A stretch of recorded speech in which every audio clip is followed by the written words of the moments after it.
বন্ধুরা, আজ আমরা একটি ইতালিয়ান থ্রিলার মুভির গল্প শুনবো, যার নাম ভ্যানিশড ইনটু দ্য নাইট। মুভিটি 2024 সালে মুক্তি পায়, যার বর্তমান IMDb রেটিং 5.2। মুভির শুরুতে আমরা পিয়েট্রো, তার ওয়াইফ এলেনা এবং তাদের দুই সন্তান জিওভানি ও বিয়াঙ্কাকে দেখতে পাই, যারা কোস্টে সুইমিং করছিল। আর এখান থেকে সিন শিফট হয়, যেখানে দেখায় যে পিয়েট্রো আর এলেনার ডিভোর্স হচ্ছে, আর এখানে আলোচনা হচ্ছে যে বাচ্চাদের কাস্টডি কে পাবে। এলেনার লয়ার বলে যে পিয়েট্রোর গ্যাম্বলিং এর বদ অভ্যাস রয়েছে, তাই তার পক্ষে বাচ্চাদের দায়িত্ব নেওয়া সম্ভব নয়। এর বিপক্ষে পিয়েট্রোর লয়ার বলে যে এলেনা তো একজন সাইকিয়াট্রিস্ট ঠিকই, কিন্তু সে ড্রাগে আসক্ত, তাই তার পক্ষেও বাচ্চাদের দায়িত্ব নেওয়া সম্ভব নয়। এখানে পিয়েট্রো বলে যে এলেনার কিছুদিন আগে একটা কার অ্যাক্সিডেন্ট হয়েছিল, যেখানে তাকে একটা ঔষধ দেয়া হয়, কিন্তু সে এখন ওই ড্রাগে অ্যাডিক্টেড হয়ে পড়ে। জাজ এখানে তাদের শুনানি মুলতবি ঘোষণা করে এবং পরবর্তী শুনানিতে এর মীমাংসা করা হবে বলে জানায়। এরপর আমরা এলেনা আর পিয়েট্রোর মধ্যে আলাপচারিতা করতে দেখি। তারা সিদ্ধান্ত নেয় যে মতের অমিল থাকা সত্ত্বেও দুজনেই যৌথভাবে বাচ্চাদের কাস্টডি নেবে। এদিন এলেনা তার কাজের জন্য শহরের বাইরে যাবে, আর তাই পিয়েট্রোকে বাচ্চাদের সামলানোর দায়িত্ব দিয়ে যায়। পিয়েট্রো বাচ্চাদেরকে নিয়ে সেদিন কোস্টে যায় এবং সেখানে গিয়ে তারা খুব মজা করে। আর সেখানে পিয়েট্রোর পুরাতন বন্ধু নিকোলাকেও আমরা দেখতে পাই। নিকোলা ইলিগাল কাজ করে বলে তার সঙ্গে পিয়েট্রোর সম্পর্ক খুব একটা ভালো না। বাচ্চারা নিকোলার বোটে যাওয়ার জন্য জেদ করে, এতে পিয়েট্রো বাধ্য হয়ে তাদের যেতে দেয়। নিকোলা বলে যে আজকে তার বোটে একটি পার্টি রয়েছে, তোমরা ইচ্ছে করলে জয়েন করতে পারো, কিন্তু পিয়েট্রো তাতে রাজি হয় না। সে বাচ্চাদের নিয়ে বাড়িতে রওনা দেয়। বাড়িতে পিয়েট্রোর সাথে স্যান্তোর দেখা হয়, যে তার পয়সা নিতে এসেছে, যা গ্যাম্বলিং এ পিয়েট্রোর সাথে জিতেছে। স্যান্তো পিয়েট্রোকে বলে, তোমাকে 2.5 লক্ষ ইউরো দিতে হবে, তুমি তোমার ঘরটি বিক্রি করে আমাকে টাকা দাও। কিন্তু পিয়েট্রো বলে ঘরটি তার স্বপ্ন এবং এটি সে কমপ্লিট করার পরে বিক্রি করবে, তার আগে নয়। পিয়েট্রো স্যান্তোকে বলে, ক্রিসমাসের মধ্যে তোমাকে আমি তোমার টাকা দিয়ে দেব। এরপর স্যান্তো সেখান থেকে চলে যায়। রাতে পিয়েট্রো বাচ্চাদেরকে গোসল করে শুয়ে দেয় এবং সে নিজে টিভিতে ম্যাচ দেখা শুরু করে। তখনই সেখানে জিওভানি আসে এবং বলে তার রুমে একটি মনস্টার রয়েছে। পিয়েট্রো জিওভানিকে নিয়ে তার রুমে যায় এবং দেখে রুমের ভেতরে বাইরের গাছের ডালপালার ছায়া পড়েছে। সেটি দেখে জিওভানি ভয় পেয়েছে। তারপর সে জিওভানিকে ঘুমিয়ে দিয়ে এসে আবার টিভিতে ম্যাচ দেখা শুরু করে এবং সাথে স্মোকিং ও ড্রিঙ্কও করে।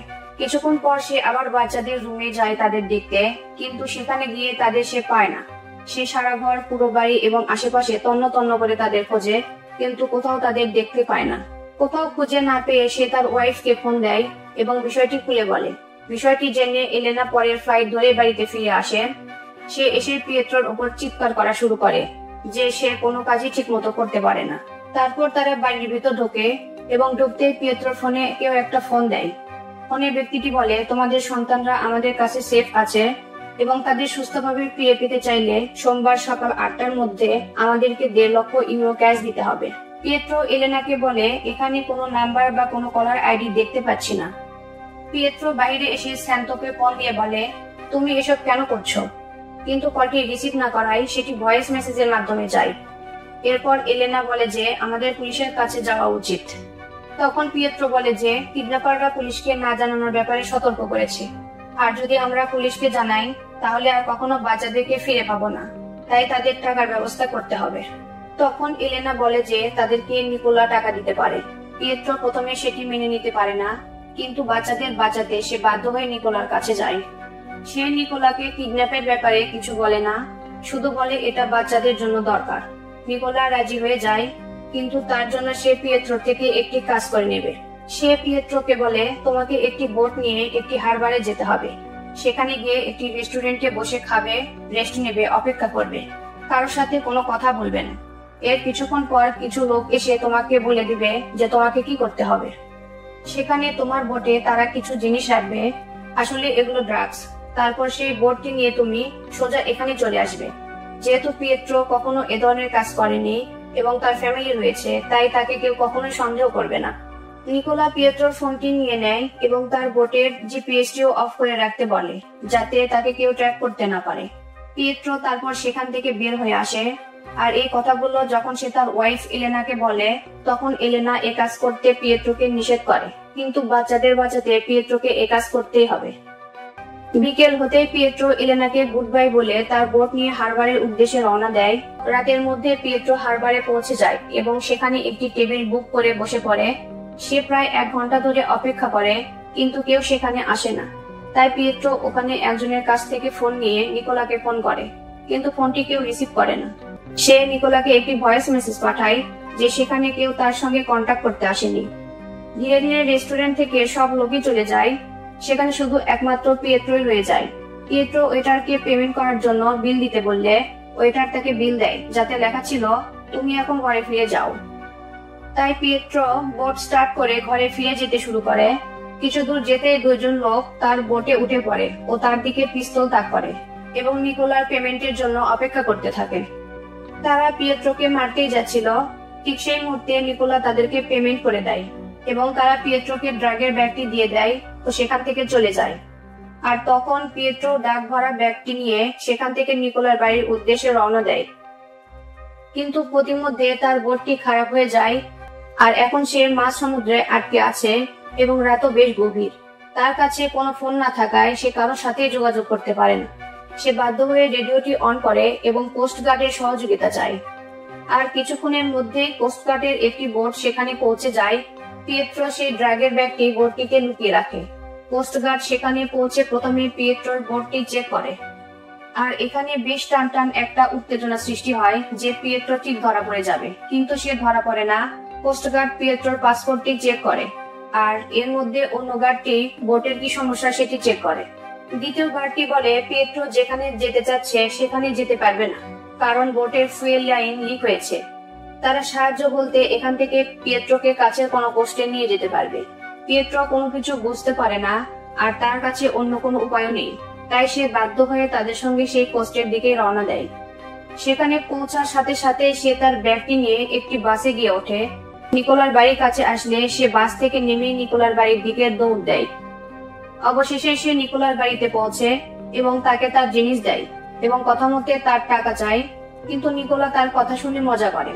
ফলে পিয়েট্রো রেগে যায় এবং তার টাকার জন্য চিৎকার করতে থাকে। নিকোলা বিরক্ত হয়ে তার দিকে পিস্তল তাক করে এবং বলে তুমি আমার সাথে অত্যন্ত খারাপ ব্যবহার করেছো। পিয়েট্রো তাকে বোঝানোর অনেক চেষ্টা করে, কিন্তু নিকোলা ভয় দেখানোর জন্য ফ্লোরে শুট করে দেয়। এটা দেখে পিয়েট্রো আরো রেগে যায় এবং তাদের মাঝে ধস্তাধস্তি থেকে মারামারি শুরু হয়ে যায়। অবশেষে নিকোলা তাকে তার টাকা দিয়ে দেয় এবং পিয়েট্রো সেই টাকা নিয়ে এলেনার বাড়ি আসে। এখানে সিনেমার শুরু থেকে মনে হচ্ছিল হয়তো স্যান্তো বাচ্চাদেরকে কিডন্যাপ করেছে, কারণ সে পিয়েট্রোর কাছ থেকে টাকা পেত, অথবা নিকোলা পিয়েট্রোকে তার কাজে ব্যবহার করার জন্য তার বাচ্চাদের অপহরণ করেছে। কিন্তু নিকোলা বাচ্চাদেরকে কিডন্যাপ করেনি, করলে অবশ্যই সে কিছু জানাতো, তাহলে নিশ্চয়ই স্যান্তো কিডন্যাপ করেছে। পিয়েট্রো যখন এলেনার ঘরের ভিতরে ঢুকে তখন সে শকড হয়ে যায়। সে আশ্চর্যভাবে তার 2 বাচ্চা জিওভানি এবং বিয়াঙ্কাকে দেখতে থাকে। তারা দুজনেই বলে যে তারা তো তাদের মায়ের সঙ্গেই ছিল। আর ঠিক তখনই এলেনাও সেখানে উপস্থিত হয়। পিয়েট্রো তখন এলেনাকে কিডন্যাপের পুরো ঘটনাটি খুলে বলে, কিন্তু এলেনা তখন বলে এসব তুমি কি উল্টোপাল্টা বলছো, বাচ্চারা তো সবসময় আমার সঙ্গেই ছিল।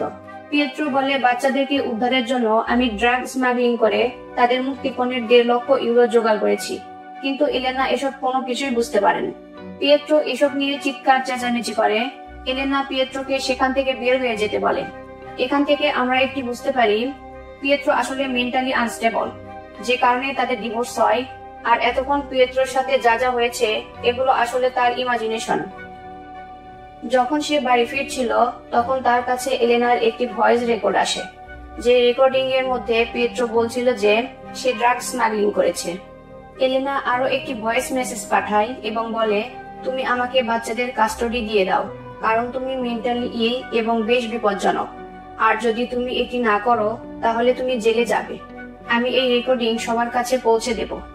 এই খবর শুনে পিয়েট্রো আবার এলেনার বাড়ি ফিরে আসে, কিন্তু তাকে সেখানে পায় না। সে দ্রুত জিওভানি ও বিয়াঙ্কার ঘোড়াচড়ার ট্রেনিং স্পটে যায় এবং তাদের সেখানে দেখা পায়। পিয়েট্রো তার ছেলে মেয়েকে জিজ্ঞেস করে যে গত পরশু রাতের কথা কিছু মনে আছে কিনা। সে জিওভানিকে মনে করিয়ে দেয় যে সে তাদেরকে রাতে গোসল করিয়ে বেডে শুয়ে দিয়েছিল। কিছুক্ষণ পর তুমি মনস্টারের ভয়ে বিছানা থেকে আমার কাছে উঠে এসেছিলে। আমি আবার তোমাকে বিছানায় নিয়ে গিয়ে ঘুমিয়ে দিলাম। জিওভানি বলে হ্যাঁ মনে হয়, কিন্তু সে নিশ্চিত করতে পারে না। অপরদিকে বিয়াঙ্কাও কিছু মনে করতে পারে না। তার মানে এলেনা বাচ্চাদের কাস্টডি নেওয়ার জন্য এসব প্ল্যান করেছে, আর বাচ্চাদের কোনোভাবেও ম্যানেজ করেছে যাতে তারা বাবার পক্ষে কথা না বলে। আর পিয়েট্রো মানসিকভাবে একদম সুস্থ, পিয়েট্রো বুঝতে পারে যে এই কিডন্যাপের প্ল্যান স্যান্তো কিংবা নিকোলার নয়, বরং এলেনার। আর ঠিক তখনই সেখানে এলেনা আসে আর বলে, আমি বাচ্চাদের কাস্টডি পেতে বাধ্য হয়ে এসব করেছি, এছাড়া আমার আর অন্য কোনো উপায় ছিল না। আর এখন আমি বাচ্চাদের নিয়ে আমেরিকা চলে যাব। তুমি কাস্টডির পেপারে সাইন করো বা না করো সেটি কোনো ব্যাপার নয়। এরপর পিয়েট্রো সেখান থেকে চলে যায়, কারণ তার আর কোনো কিছুই করার নেই। তারপর সে তার ঘরে যায় এবং গোসল করে। হঠাৎ করে তার চোখ টয়লেটের উপর পড়ে এবং দেখে সেখানে একটি পিলের খোসা ভাসছে। টয়লেটের ফ্লাশ বাটনের সমস্যা ছিল, 2 বার প্রেস না করলে ফ্লাশ হতো না। কেউ এটি 1 বার প্রেস করেছে আর তাই ফ্লাশ হয়নি। এরপর সে দ্রুত এলেনার বাড়ি যায়। সেখানে সে একই ধরনের পিল খুঁজতে থাকে এবং খুঁজেও পেয়ে যায়। এরপর সে তার কারে চড়ে সোজা এয়ারপোর্টের দিকে রওনা দেয়। আর এর মাঝে আমাদেরকে এটিও দেখানো হয় যে এলেনা কিভাবে এসব করেছে। সে বাচ্চাদেরকে একা পেয়ে সেই পিল দিয়ে তাদেরকে অজ্ঞান করেছে, যার ফলে বাচ্চারা যখন তাদের বাবা পিয়েট্রোর সঙ্গে ছিল সেই সময়কার কোনো কথাই তাদের মনে নেই। এরপর এলেনা সেই অজ্ঞান বাচ্চাদেরকে কারে তুলে তার বাড়ি নিয়ে আসে। এর মাঝে আমরা দেখি পিয়েট্রো এলেনাকে ফোন করে বলছে যে আমি পেপারে সাইন করতে রাজি, আমি আসছি, তুমি একটু অপেক্ষা করো। পিয়েট্রো এয়ারপোর্টে পৌঁছে এলেনাকে বলে যে আমি জানি তুমি বাচ্চাদের সাথে কি কি করেছো এবং এই বিষয়ে আমি একজন ডাক্তারের সঙ্গে কথা বলেছি। সে বলেছে এই ড্রাগের ট্রেস তাদের চুলে থাকবে। আর এখন আমি বাচ্চাদের তোমাকে নিয়ে যেতে দিব না, কারণ তুমি বাচ্চাদের সাথে যা করেছো তার কারণে তাদের মৃত্যু পর্যন্ত করতে পারতো। আর তোমাকে এখন এখান থেকে আমেরিকা একাই যেতে হবে। এলেনা বাচ্চাদের গুড বাই বলে বিদায় নেয়। সে বুঝতে পারে যে সে ফেসে গেছে, তার আর কিছুই করার নেই। পিয়েট্রো তার বাচ্চাদের নিয়ে বাড়ির দিকে রওনা দেয় এবং বাড়ি ফিরে সে স্যান্তোকে ফোন দিয়ে তার পয়সা নিয়ে যেতে বলে। এরপর সে তার সামনে বাচ্চাদের খেলতে দেখে, যা দেখে সে খুব আনন্দিত হয় এবং খুশি হয়, এটি ভেবে যে অবশেষে সে তার বাচ্চাদের কাস্টডি পেয়েছে। এর ঠিক পর মুহূর্তে আমরা দেখি পিয়েট্রো তার বাড়ির দরজার দিকে তাকিয়ে আছে, যার বিপরীত পাশে একজন মহিলার ঝাপসা অবয়ব। নিঃসন্দেহে সে এলেনা, কিন্তু কেনই বা সে ফিরে এলো? কি উদ্দেশ্য তার? নাকি এসবই শুধু পিয়েট্রোর ইমাজিনেশন? এই প্রশ্নগুলি রেখেই কাহিনীটি শেষ হয়ে যায়। আশা করি গল্পটি তোমরা উপভোগ করেছো। ভালো লাগলে লাইক দিয়ে পাশের সাবস্ক্রাইব বাটনটি প্রেস করে দাও। দেখা হবে আবারও কোনো নতুন গল্প নিয়ে। ধন্যবাদ।